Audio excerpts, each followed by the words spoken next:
ไปที่กองประชุมรัฐบาลเปิดกว้างครั้งที่2ประจำปี2025ซึ่งได้พร้อมกันค้นคว้าพิจารณาหลายปัญหาที่สำคัญท่านสอนใจสิทธิประไสรัฐมนตรีประจำสำนักงานนายกรัฐมนตรีโฆษกรัฐบาลได้แถลงข่าวต่อสื่อมวลชนเกี่ยวกับผลของกองประชุมรัฐบาลเปิดกว้างครั้งที่2ประจำปี2025กองประชุมจัดขึ้นในระหว่างวันที่12-13มังกร2026โดยภายใต้การเป็นประธานของท่านสอนใจศรีพันดรนายกรัฐมนตรีมีบรรดาท่านรองนายกรัฐมนตรีสมาชิกรัฐบาลท่านประธานคณะกรรมการปกครองนครหลวงวิจันทร์และบรรดาท่านประธานรองประธานคณะกรรมการปกครองบรรดาแขวงผู้ตั้งหน้าองค์การจัดตั้งภาครัฐเทียบเท่ากระทรวงศูนย์กลางแนวเล้าสั่งชาติสภาแห่งชาติองค์การตุลาการสาภานาคมเก่าแห่งชาติบรรดาองค์การจัดตั้งมหาโซนขั้นศูนย์กลางองค์การกฎกายแห่งรัฐและองค์การกวดสอบแห่งรัฐเข้าร่วมกองประชุมในครั้งนี้ได้พร้อมกันค้นคว้าปรึกษาหารือประกอบคำคิดคำเห็นและพิจารณาหับฮ้องเอาบรรดาหัวข้อที่สำคัญคือการสรุปติราคาการจัดตั้งปฏิบัติเวียกงานตลอดระยะ1สมัยที่ผ่านมาและเวียกงานจุดสุ่มที่พ้นเด่นในปี2025ซึ่งเห็นว่าตลอดระยะ5ปีที่ผ่านมาโดยภายใต้การเอาใจใส่นำพาซี่นำของกลุ่มการเมืองศูนย์กลางภาคและด้วยความรับผิดชอบสูงต่อหน้าที่การเมืองของรัฐบาลและองค์การปกครองท้องถิ่นสามารถเฮ็ดให้ทั่วประเทศสืบต่อมีเสถียรภาพทางด้านการเมืองอย่างหนักแน่นสังคมมีความสงบและเป็นระเบียบเรียบร้อยโดยพื้นฐานเศรษฐกิจมีการขยายตัวเฉลี่ย 2.24 ส่วนห้อยในปี2025ขยายตัว 4.8 ส่วนห้อยเก็บรายรับเข้างบประมาณได้252,000ตื้อกีบเท่ากับ140ส่วนห้อยของแผนการ5ปีในปี2025ปฏิบัติได้ 75.4 พันตื้อกีบเท่ากับ109ส่วนห้อยของแผนการปี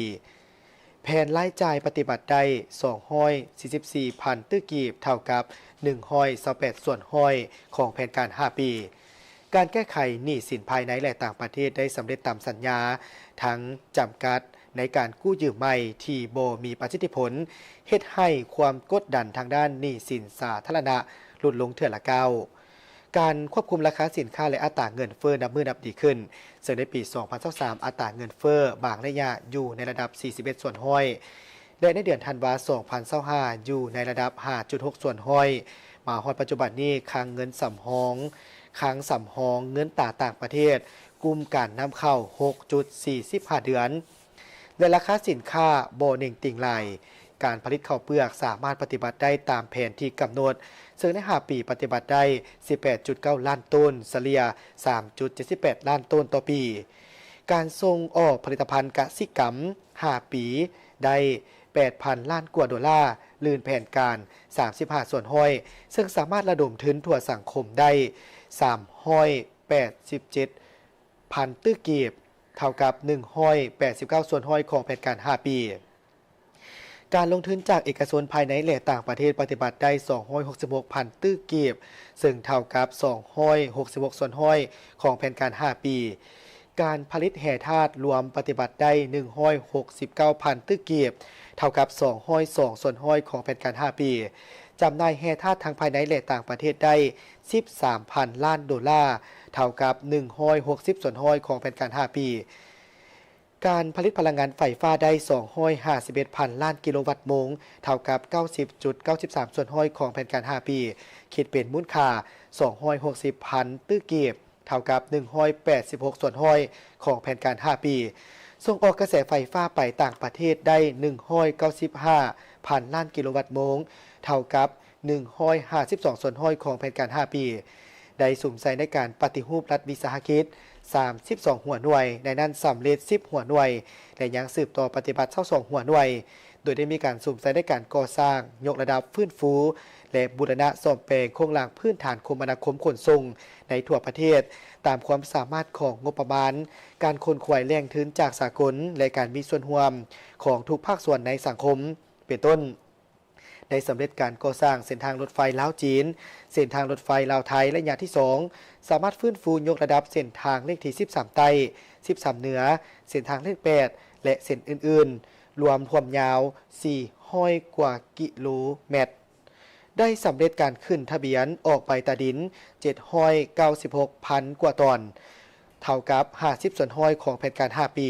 สุ่มใส่ในการปรับปรุงคุณภาพการศึกษาปรับปรุงหลักสูตรและรูปแบบการเรียนการสอนยกระดับความสามารถของครูอาจารย์ปฏิบัตินโยบายและมาตรการในการแก้ไขปัญหาขาดแคลนครูสอนการภาระการเรียนและการส่งเสริมการเข้าเรียนวิชาชีพสำเร็จโดยพื้นฐานสุ่มใส่ในการปรับปรุงยกระดับตานางการบริการสาธารณสุขในทั่วประเทศโดยได้มีการก่อสร้างยกระดับพื้นฐานโครงล่างและพัฒนาบุคลากรทางด้านการแพทย์ทางยุคันศูนย์กลางและท้องถิ่นสำเร็จโดยพื้นฐานในการปรับปรุงกองจากการจัดตั้งตามการปฏิบัติอยู่ศูนย์กลางภาคเลขที่03ทับคปสพและปฏิของสภาแห่งชาติเลขที่05ทับสพสทั้งขั้นส่วนกลางและขั้นท้องถิ่น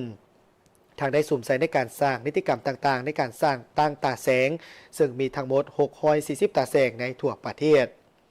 ได้สำเร็จแผนเวียกจุดสุ่มในปี 2026 ของรัฐบาลกองประชุมได้ซี่นำเวียกคะแนนการท้องถิ่นและภาคส่วนที่เกี่ยวข้องเอาใจใส่บรรดานาเวียกที่สำคัญเป็นต้นแมนสุ่มใส่ปฏิบัติตาม7ทิศทางรวมบรรดาคาดหมายและ6เป้าหมายที่ได้มีการกำหนดแผนพัฒนาเศรษฐกิจสังคมแห่งชาติ5ปีครั้งที่10ก็คือ 2026-2030 โดยเฉพาะก็แม่นให้เศรษฐกิจมีการขยายตัวเฉลี่ย6ส่วนห้อยต่อปีขึ้นไปรายรับเฉลี่ยต่อหัวคนให้ได้ 3,104 ดอลลาร์สหรัฐรวมยอดรายได้แห่งชาติ GNI ต่อหัวคนให้ได้ 2,914 ดอลลาร์สหรัฐในปี 2030สืบต่อสุ่มใส่ในการรับประกันเสถียรภาพทางด้านการเมืองให้นักแน่นสังคมมีความสงบและเป็นระเบียบเรียบร้อยโดยเอาใจใส่ในการจัดตั้งปฏิบัติแผนเวียกงานป้องกันชาติป้องกันความสงบการสร้างรากฐานการเมืองพัฒนาชนบทแก้ไขความยุ่งยากของประชาชนติดพันกับเวียกงาน3สร้างพร้อมทั้งสุ่มใส่ในการสกัดกั้นและแก้ไขปรากฏการณ์ย่อท่อต่างๆสืบต่อประสานสมทบกับสภาแห่งชาติเพื่อการเกี่ยมในการเลือกตั้งสมาชิกสภาแห่งชาติสุดที่10และสมาชิกสภาประชาชนนครหลวงพิจันทร์และแขวงสุดที่5การเกี่ยมสร้างแผนดำเนินงานสร้างระเบียบการและกลไกวิธีการเฮ็ดเวียกของรัฐบาลสุดที่10การเกี่ยมรายงานกองประชุมครั้งปฐมฤกษ์ของสภาแห่งชาติสุดที่10สืบต่อติดตามสุขยูกวดกาและสร้างเศรษฐกิจเอกราชเป็นเจ้าตนเองนั้นอย่างใหม่ให้แข็งแรงและเป็นรูปธรรมหลายขึ้นสืบต่อในการจัดตั้งปฏิบัติบรรดามาตรการแก้ไขความยุ่งยากทางด้านเศรษฐกิจการเงินและตามแผนเวียกของคณะ19ทับกมสพเป็นต้นสืบต่อในการสุขยูและส่งเสริมการผลิตภายในเพื่อทดแทนการนำเข้าและการคุ้มครองราคาสินค้าสู่ส่วนในการเก็บรายรับงบประมาณแห่งรัฐในปี 2026ให้ได้บ่หลุด20ส่วนห้อยของ GDP ตามทิศเศรษฐกิจเอกราชเป็นเจ้าตนเองสุ่มใส่บรรดาโครงการพลังงานไฟฟ้าสะอาดและพลังงานไฟฟ้าทางเลือกอยู่แห่งการพัฒนาและการลงทุนก่อสร้างสายส่งไฟฟ้าแห้งสูงเสื่อมต่อภายในและต่างประเทศก็คือประเทศอ้อมข้างสืบต่อเข้มงวดในการคุ้มครองบรรดาโครงการขุดค้นและปรับปรุงแห่ธาตุพร้อมทั้งส่งเสริมปรับปรุงแห่แต่งแห่ธาตุเป็นผลิตภัณฑ์สำเร็จรูปก่อนส่งออกสุ่มใส่ในการพัฒนาพื้นฐานโครงสร้างเส้นทางคมนาคมทางบกทางรางทางน้ำและทางอากาศตามแนวทางเศรษฐกิจต่างๆให้แข็งแรงทนทานสืบต่อในการสุ่มใส่ปรับปรุงคุณภาพการเรียนการสอนให้ทุกสั้นทุกสายสืบต่อปฏิบัตินโยบายแก้ไขการขาดแคลนครูและการประละการเรียนการเกี่ยมความพร้อมรอบด้านให้แก่การนำใส่ระบบหลักสูตรสามัญศึกษา 6+3+3 ในสุขเรียน 2018-2029 สุ่มใส่พัฒนาแรงงานให้มี4มือและเข้าสู่ตลาดแรงงานทางภายในและต่างประเทศพัฒนาระบบข้อมูลข่าวสารตลาดแรงงานที่ทันสมัยสืบต่อเอาใจใส่ในการปฏิบัตินโยบายต่อผู้ที่มีผลงานและคุณงามความดีต่อภารกิจปฏิบัติชาติประชาธิปไตยสืบต่อสุ่มใส่ในการปรับปรุงโครงสร้างสาธารณสุขทั้งส่วนกลางและท้องถิ่นขยายกองทุนประกันสังคมและประกันสุขภาพให้หลายขึ้นสืบต่อสร้างและปรับปรุงกฎหมายตามแผนที่สภาแห่งชาติหับห้องให้มีความรัดกุมและมีประสิทธิผลสูงสุดสุ่มใส่ในการจัดตั้งพันขยายผลของกองประชุมสุดยอดต่างๆผลของการเคลื่อนไหวเวียกงานการต่างประเทศของการนำภาครัฐร่วมกับแผนการร่วมมือ2ฝ่ายกับบรรดาประเทศเพื่อนมิตรยุทธศาสตร์และขอบการร่วมมือหลายฝ่ายในอนุภาคพื้นให้เป็นรูปธรรมหลายขึ้นสืบต่อเคลื่อนไหวเวียกงานการต่างประเทศอย่างมีไหวพริบและทันกับสภาพการให้ประกันผลประโยชน์ของชาติบนจิตใจประหยัดบัตรยัด พร้อมเดียวกันนั้นในกองประชุมเห็นดีในด้านหลักการรับพ้องเอาห่างรายงานความคืบหน้าในการจัดตั้งพันธุ์ขยายมาติว่าด้วยการสร้างเศรษฐกิจเอกราชเป็นเจ้าตนเองในระยะใหม่และห่างมาติว่าด้วยการแบ่งความรับผิดชอบในการจัดตั้งปฏิบัติมาติว่าด้วยการสร้างเศรษฐกิจเอกราชเป็นเจ้าตนเองในระยะใหม่สำหรับปรับปรุงกองประชุมได้เห็นดีในห่างในด้านหลักการรับพ้องเอาห่างดำรัดว่าด้วยการแก้ไขการกำหนดหน้าเวียกและการแบ่งความรับผิดชอบในการจัดตั้งปฏิบัติแผนพัฒนาเศรษฐกิจสังคมแห่งชาติแผนงบประมาณแห่งรัฐและแผนเงินตราประจำปี 2026 และแผนการแก้ไขผลการกวดกาการกวดสอบกองประชุมเห็นดีด้านหลักการในการทำห้องเอาบทรายงานบรรดาโครงการที่สำคัญจำนวนหนึ่งคือการออกแบบการก่อสร้างการระดมทุนและการดำเนินกิจการโครงการทางรถไฟลาวเวียดนามส่วนที่1ตั้งแต่ตัวเมืองท่าแขกแขวงคำมวนหามูเกีย